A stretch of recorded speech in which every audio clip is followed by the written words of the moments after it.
አሰላሙ አለይኩም ወራህመቱላሂ ወበረካቱሁ። ሰላም እንዴት ናችሁ? ሰላም ናችሁ ወይ? አላችሁ አለ አልሐምዱሊላህ ረብል ዓለሚን ከኔ ሁሉ ሰላም እና የሀገሬ ልጆች ሀገራችንን ሰላም አላህ አድርግልን። ሀምሳ ዞሮ መግባችን ማለት ነው። እሺ ወደ ገደለው እንግባ። ወደ ገደለው ስንገባ ማለት ነው አብዛኛው ስደት ያላችሁ ልጆች ብላችሁ ብዙ ነገር ትናገራላችሁ። ብዙ ነገር ደግሞ ያው ብዙ ስሞታው አለን ለስደት ልጆች ማለት ነው። አጠቃላይ ማለት ነው ስደት ላለን ልጆች ብዙ ስሞታዎች ብዙ ነገሮች አሉ። ያንን ስሞታዎች እና ያንን ነገሮች ማለት ነው አሁን ምሳሌ ወይ በባልሽ ትከጃለሽ፣ ወይ በቤተሰብሽ ትከጃለሽ፣ ወይ በወንድሞች በቃ ምን ልበልሽ በብዙ ነገር የምትከጂ ልጆች ያው አንዱን አይተን ደግሞ ከአንዱ መማር የለብንም። አንዱ በሰራውን ስራ አንዱን አይተን መማር የለብንም። ለምንድነው ማንማረው? ወገኖች እንማር እስኪ። ምሳሌ አንድ ልጅ ገባች። ያው እናንተም ታውቁታላችሁ። በዩቲዩብ ነው የምናውቃት፣ በዩቲዩብ እና በቲክቶክ ነው የምናውቃት። ታሪክና ምሳሌ በጣም ውስጥ ገብታችሁ ስታዳምጧት ማለት ነው ታሪክና ምሳሌ ህይወቷን የጨረሰችበት ህይወቷን መስዋዕት አርጋ የሰራችበት ንብረት ምን አረጋት? ጠብ የገዛ ባለቤቷ ማለት ነው። አምነን ፈቅደን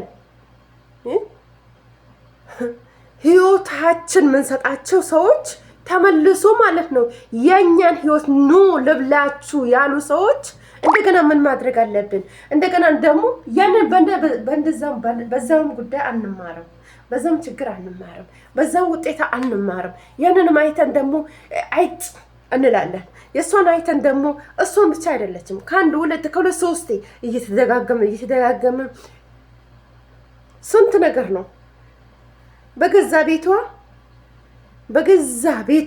በገዛችው ቤቷ ወይ አግብቶ እጠብቃታል።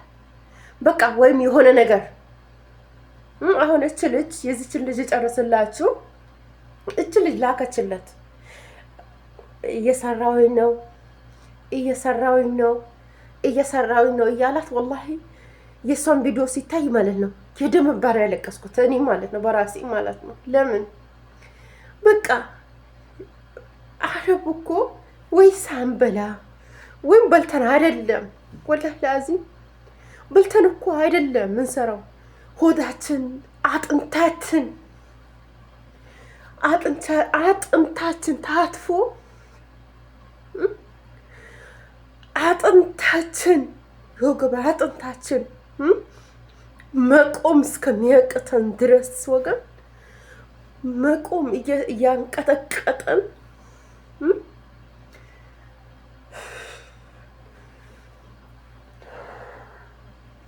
ሰርተን እኛ እኮ ሌላ ነገር ሳይሆን ማለት ነው ወላሂ ላዚም በቃ እኛ የምናመጣውን ብር ማለት ነው ዝም ብሎ አለ አይደል፣ ዝም ብሎ ምናፍስ ነው የሚመስላቸው ማለት ነው። አጠቃላይ ማለት እኛ ምሳሌ በቃ አንድም ሰው እስኪ አሁን እች ልጅ ወላሂ ላዚም በጣም ያሳዘነችኝ፣ በጣም ያሳዘነችኝ። ለምን አምነን ስንከዳ አያሳዝንም ወገን?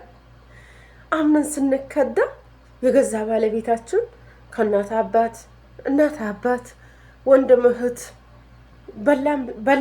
በላኝም ሲባል በቃ እንዴት ነው ነበር እኔ ራሴ ማለት ነው በአንድ ተረግጠን ወተን እንዴት ነው የሚበላው ነበር።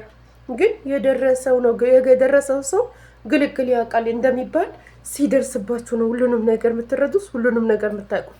ሳይደርስባችሁ በሰው ምንም ነገር አትፍረዱ እሺ ወገን። አሁን እች ልጅ ሄዳ ቤት አለኝ ብላ ገባችሁ፣ ያቀደችው ሰርቶልኛል ብላ አገር ስገባ ባዶ እንደሌለ በቃ መስዋዕትሽ እንደዚህ ይደንግጥ ገብታ ፍርፍር ብላ ያርፋለሁ ብላ አሁንማ ዛሬ ያርፋለሁ አላህ አሳርፎኝ የቤት በካለኝ ምንም ነገር ስርቺ እኖራለሁ ይባላል። በእኔም ያለ ነው፣ በእናንተም ያለ ነው። ወላሂ ግን ለመፍራት ግን አንቸኩል፣ ለኮሜንት ደግሞ አንቸኩል። እንዲህ አንዴ አሁን ኮሜንቷ ሲታይ ማለት ነው አንዴ ካየሽው አንዴ እንትን ካልሽው ለምን ትልኪያለሽ? እንዴ ወልዳለች፣ የልጁ አባት ነው። አትፍረዱ፣ ወላሂ ላዚም በሰው አትፍረዱ። ወላሂ በጣም ከባድ ነው። አትፍረዱ፣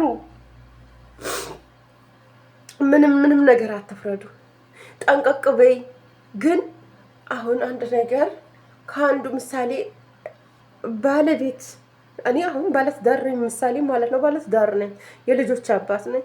ለልጆቼ ብዬ መስዋዕትነት ከፍዬ የኖርኩበት